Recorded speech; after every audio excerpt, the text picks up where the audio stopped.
Books make you hope. Books make you dream. Books make you laugh. Books make you scream. This is the Books That Make You show, discussing books with authors and experts, unraveling the inner pages of all the books that help make us who we are. Welcome to the Books That Make You show. I'm Desiree Duffy, your host, and today we're talking about books that make you see the true origins of prisons for profits in a gripping, true story of a young man sentenced to do 5 years of hard labor at Auburn prison in the early 19th century. The United States has a complicated past. The book Freeman's Challenge by Dr. Robin Bernstein, who is the Dillon Professor of American History and the Professor of African and African American Studies and Studies of Women, Gender, and Sexuality at Harvard University, unravels a bit of that past. Now, this is a story that's filled with murder, greed, race, and underneath it all, it's the true origins of prisons for profit in the United States. Now, in the early 19th century, as slavery gradually ended in the North, there was a village in New York State that invented a new form of unfreedom, the profit-driven prison, uniting incarceration and capitalism. The village of Auburn built a prison that enclosed industrial factories, and their slaves of the state were leased to private companies. In the book, an Afro-Native teenager named William Freeman, who was convicted of a horse theft that he insisted he never committed. After demanding some fair wages, there was just this series of events that led to violence, and the after effects of which are still reverberating in our society today. Dr. Robin Bernstein, welcome to the show. Thank you so much for having me. Okay. Hopefully you can set the stage for your book. I unpacked a little bit of it, but I think I was a little bit here and there and everywhere. Can you tell us what's going on in this book? Sure. Well, that was a wonderful introduction. So thank you so much. A lot of people think that prison for profit originated in the South after the Civil War. We have this idea that it's slavery by another name. That's a famous phrase. That after emancipation in the South was looking for a new way to enslave African Americans, and it came up with this new idea of convict leasing. That is to say, to imprison African Americans and then lease their labor to private companies. And in this narrative, the prison for profit is often linked to the 13th Amendment to the U.S. Constitution. So a lot of people have heard about that 13th Amendment. It was the subject of a film by Ava DuVernay.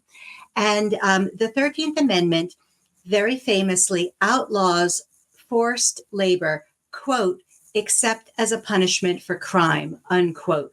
So in the view of a lot of people, that created a loophole, a way to continue slavery after slavery had actually ended. So there's a lot that's really good and important about that story, but there are a couple things that are wrong with it. The number one thing that's wrong with it is that, in fact, the South did not invent profit-driven incarceration. In fact, the North invented it, and it was slavery by another name. It was created in the wake of slavery, but it was created in the wake of Northern slavery, not Southern slavery. And Northern slavery, specifically in New York State, ended about half a century before Southern slavery ended. So because the North invented slavery, it invented profit-driven incarceration, not the South, this form of unfreedom happened way north, not in the South, and half a century earlier. Now, the reason this matters is that when we start the story with the South, when we start the story with the Civil War, we're starting the story in the middle. And when we start the story in the middle, what we're doing inadvertently is we're letting the North off the hook. What I wanted to do in Freeman's challenge, the murder that shook America's original prison for profit, was put the North back on the hook. That is fascinating. And you are shifting paradigms. Like I always thought, the South and the North. And to your point, we start this story in the middle because we kind of started with ending slavery and the Civil War, but it goes back farther than that. Do you feel that is like, was that the notion that struck you and led to you wanting to write this book? Yeah. Well, the origin of the book was when I learned about William Freeman. So William Freeman was the Afro-Native teenager who you mentioned in your beautiful intro. And I learned about him and I learned about his life. And as a historian, I'm always looking for interesting people in history. But in order to write a book about a person, they have to matter for a reason that's beyond just their own life. Every human being matters. But to write a book about somebody, they have to bring up something of greater importance than only their own life. And when I realized that I needed to write a book about this teenager was when I came to understand that he challenged the origin of prison for profit. And that's when I started to understand that the origin was not in the South. It was not after the Civil War. This kid challenged the enormous system of prison for profit. When he challenged it a quarter of a century before the Civil War. And by that time, the system had already been in place for a quarter of a century.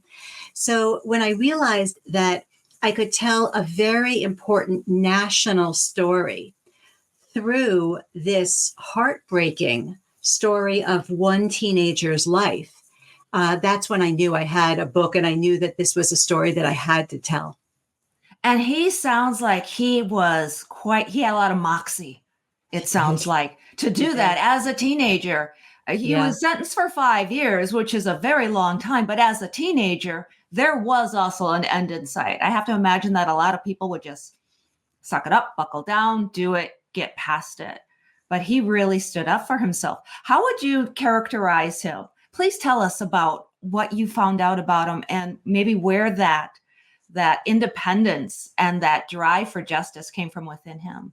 Oh, that's a beautiful question. Thank you. So I wrote this book to read like a novel. I wanted it to be a real page turner. I wanted people to really care about William Freeman, but I want to really emphasize that every single word in this book is true. Mm-hmm. So William Freeman grew up in Auburn, New York. Auburn at the time, was a tiny little village in central New York State in the Finger Lakes area. And by coincidence, this place where he grew up was also the home of the Auburn State Prison. The Auburn State Prison is very important because it actually invented the idea that a prison could and should be an economic force, and it could and should be an economic force before, and more importantly, than it could be a force for, let's say, justice or even punishment. What really mattered was how the prison could drive an economy. And to us, this idea that a prison can drive an economy, that idea is pretty obvious. It's self-evident. But the only reason it is obvious and self-evident is because a group of white businessmen in Auburn, New York, invented this idea in the very early 1800s. So William Freeman grew up in this community. He was part of the most prominent Black family in town. His grandparents, Harry and Kate, had actually been forced, as enslaved people, they had been forced to build Auburn. They were among the first people to be building Auburn as a city. And so he grew up in this community where he was very well known. Everybody knew his family. Everybody knew him. He was cared for. He was loved. And in a lot of ways, he had a good life. He was part of a vibrant Black community called New Guinea. That was the name of the neighborhood where he grew up. And that was the neighborhood that his grandparents had actually established. So he grew up and his life was in some ways hard, but it was a livable life. It was a good life in a lot of ways. But all of that changed in 1840 when William Freeman was 15 years old. William Freeman was accused of stealing a horse. There was no hard evidence against him, but it didn't matter. He was tried, he was convicted, and he was sentenced to 5 years hard labor in the Auburn State Prison. So this prison was, as I said, it was in the neighborhood where he grew up. He knew it well. He had passed it thousands of times.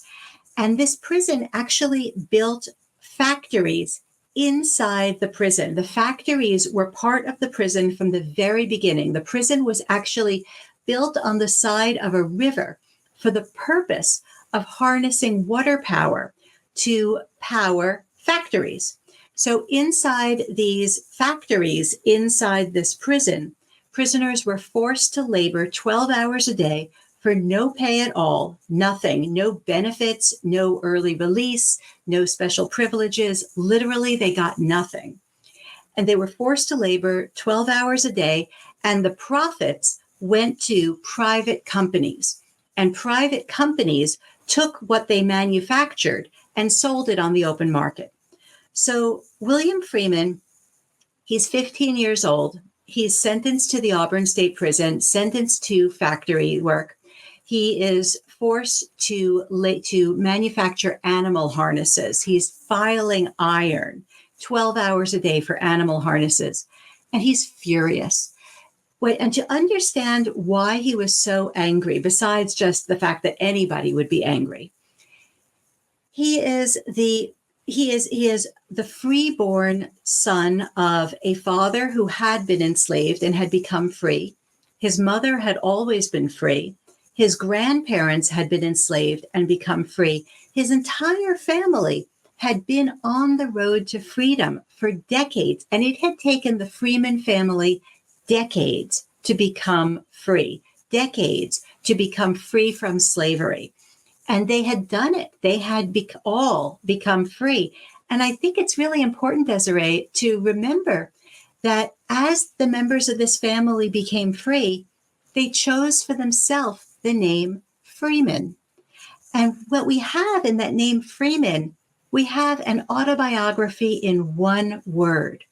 The fact that they chose to name themselves Freeman tells us what mattered to them. It tells us how they thought about themselves, what they cared about, who they saw themselves being, and who they wanted to be. Let's remember that as enslaved people became free, they could name themselves anything they wanted. And lots of people named themselves after their former enslaver. That was a pretty common choice, but not this family. They chose the name Freeman. And now here was William Freeman, freeborn, part of the most prominent Black family in town, part of a beloved and respected family that had painfully and with difficulty come out of freedom and named themselves Freeman. And here he is being told that he is, quote, a slave of the state. That is the actual phrase that the prison used. He is told, you are now a slave of the state. You're going to work for a private company. You don't get any choice in the matter. And William Freeman stood up for himself. He was furious. And unfortunately, him speaking up to himself led to a cascade of violence. And now I don't want you to give away the entire plot of the book because people definitely need to dig in for themselves because it's a fascinating and page-turning read. But can you tell us what that led to? Well, I can tell you that it led to a murder. And when I say that, I'm not giving anything away. There's a murder in the title of the book, Freeman's Challenge, the murder that shook America's original prison for profit. So there is a murder and there is violence. There is violence against William Freeman and there is violence that William Freeman commits.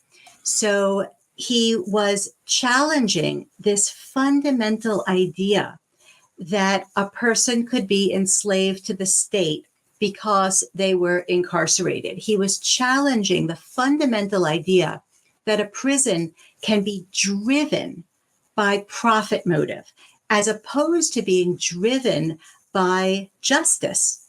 That's what he was standing up for. And yes, as you said, it caused a cascade of effects that continue to reverberate today.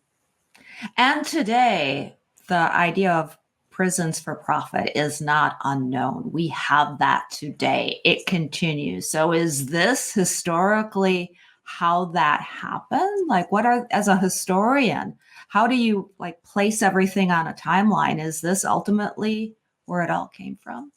Yeah, that's exactly right. This is how we got where we are today. And let me give you an example. Let's say I wanted to open up a prison. I wanted to build a brand new prison in your neighborhood. And I came into a community meeting at your neighborhood, and I wanted to convince you and your neighbors that this was a great idea. You should be really happy and excited about this prison. The argument that I would make would not be, you should be welcoming this new prison because it's going to create more justice and you want your neighborhood to be more just. That's not the argument that I would make. I would make the argument, you should welcome this prison because it'll create jobs. It'll be good for the economy. It'll be good for the tax base. These are the arguments that would actually have a chance of working. And what that tells us, if those arguments just seem obvious, if in a way you already had that argument in your head, and when I said it, you just recognized it because you've heard it before, what that tells us is that the ideas that were created in Auburn, New York, in the early 1800s actually traveled through time and became implanted in you and me.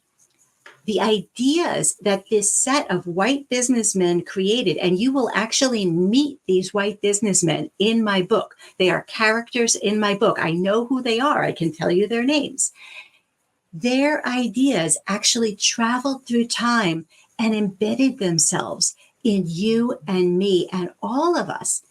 And that, what I'm really doing in this book is I'm showing where a part of me came from, where a part of my own brain and your brain and everybody's brain, what the actual origins are.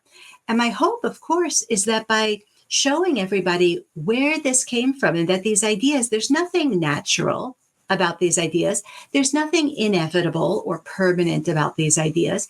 They were created by people. They were created by people who wanted to make a buck. They were created by people who did not give a darn about justice. They were created by people who wanted to inflate their own economic wealth. And those ideas are right now in all of us.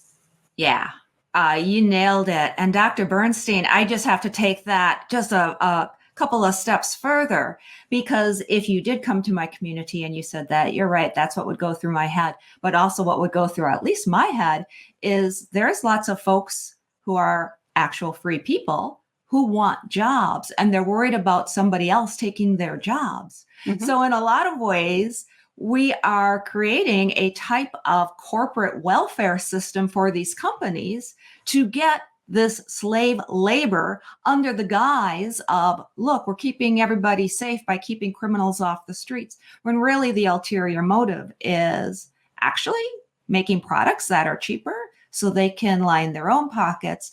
And I just wanted to twist that around because I think it's a poignant point, especially right now in our country's history, that not all those jobs are necessarily going to the people that you think they are. We'll say it like that. Yeah, that's exactly right. And that was true even in William Freeman's day. Now, I'm curious because, this has existed for a while. Throughout history, you're a historian. You can tell it better than I can. There's always been somebody who was a slave to somebody else, right? I mean, is this maybe what we are as human beings? Maybe this is just, whether it's prisons for profits creating slavery, is that just a dark reality of being human? Oh my goodness, I hope not. I believe in humans. I think we are a beautiful species. I think we have a lot of glory and that we have a lot of wonderful ideas. And I do not believe that slavery or any kind of injustice is necessary. I believe that we're better than that. I believe that we can have a world without slavery and that we can have a world without exploitative prison labor. How did Frederick Douglass and Harriet Tubman and other African Americans help invent some of the strategies of resilience and resistance? Yeah. So one of the interesting, surprising aspects of the story that I discovered is that while this new form of unfreedom was being invented in central New York State in the early 1800s, this was the same time that New York State was becoming a powerhouse for abolition. So Frederick Douglass he came to New York State. That's where he settled. That's where he established the North Star, which was his famous abolitionist newspaper. Harriet Tubman actually came to Auburn, and she came to Auburn very shortly after Freeman challenged the Auburn State Prison. So what we know is that Frederick Douglass and Harriet Tubman, they are two examples of some of the very famous Black abolitionists in New York State who absolutely knew about William Freeman. They knew about how Freeman challenged the Auburn State Prison. And what all African Americans had to do after Freeman's challenge was position themselves in relation to it. Because what he did, as I said, it did involve violence, and it got made very big headlines. Everybody knew about what happened. Everybody knew about the murder that's in the title of my book. It made national headlines. It was a very big deal. And so nobody could simply avoid it. Nobody could simply just pretend it never happened. And one of the claims that I make in this book is that the reason that the case got so big, so fast, and so famous, so fast, was that Freeman actually did succeed in challenging this behemoth. So then you have people like Harriet Tubman and Frederick Douglass who are either coming to Auburn or coming through Auburn. Harriet Tubman actually bought land and settled in Auburn.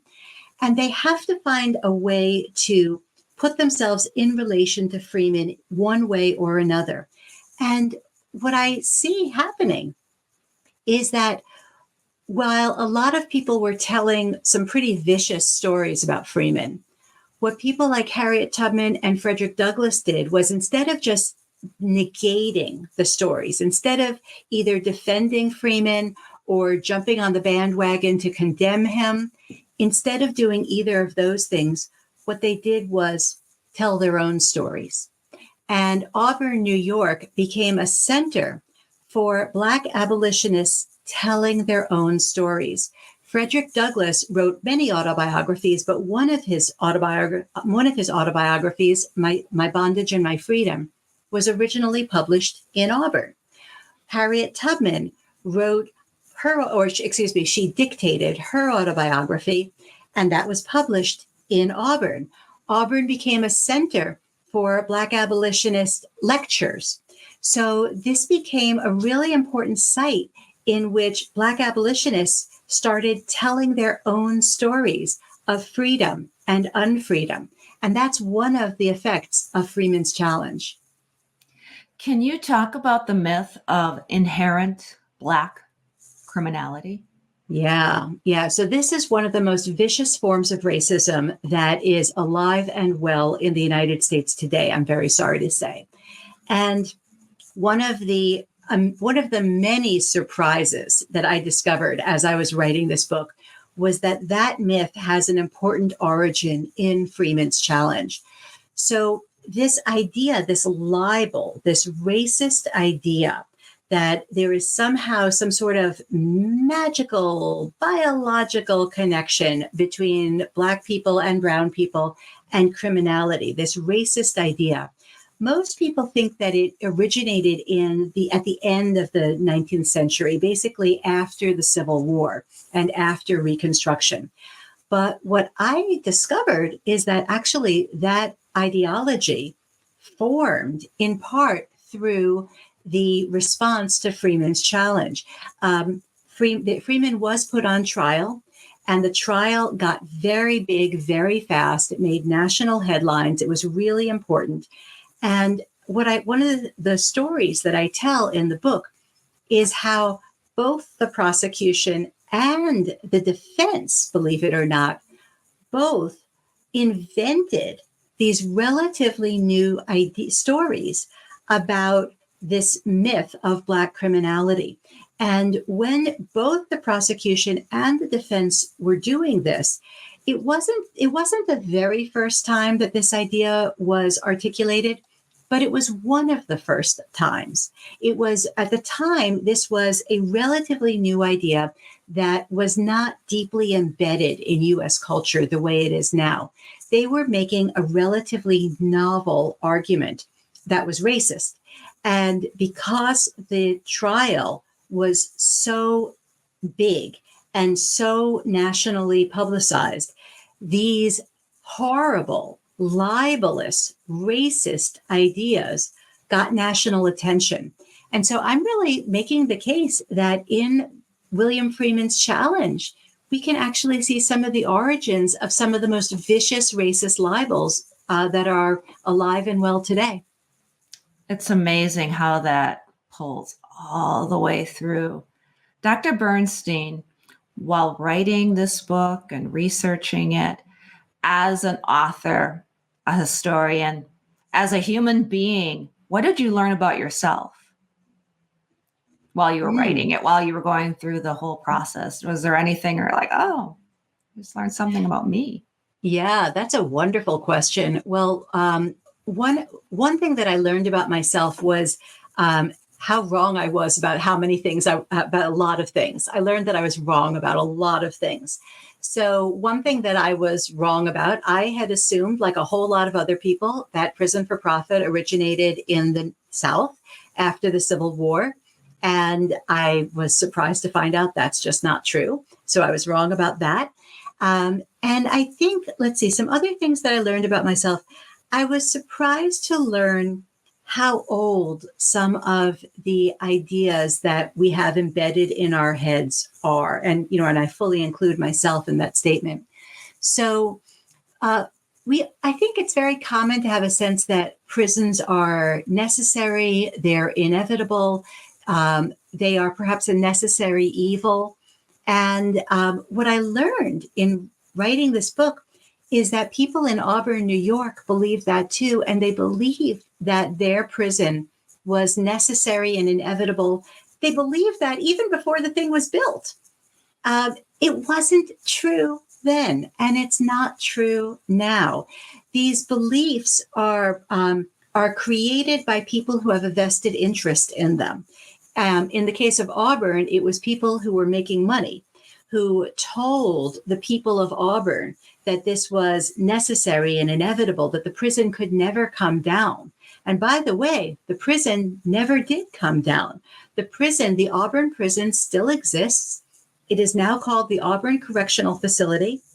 It is the oldest continually operating prison continually operating maximum security prison in the United States.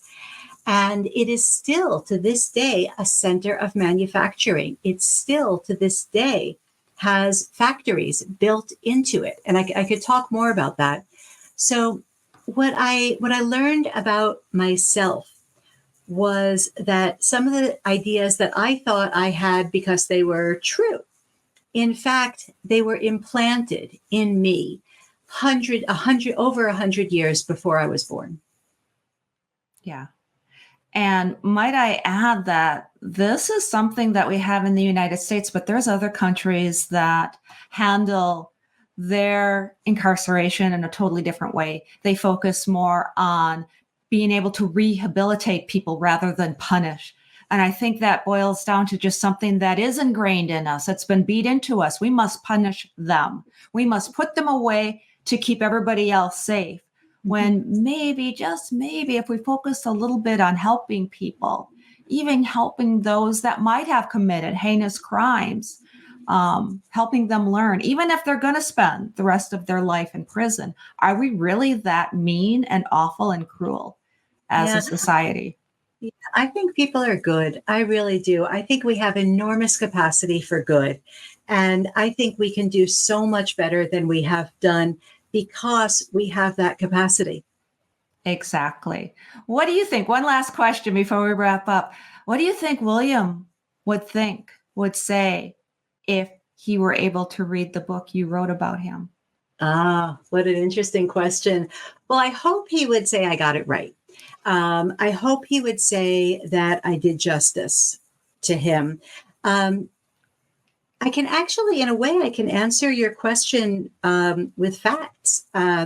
Just last month, I was very fortunate to go to the Auburn prison.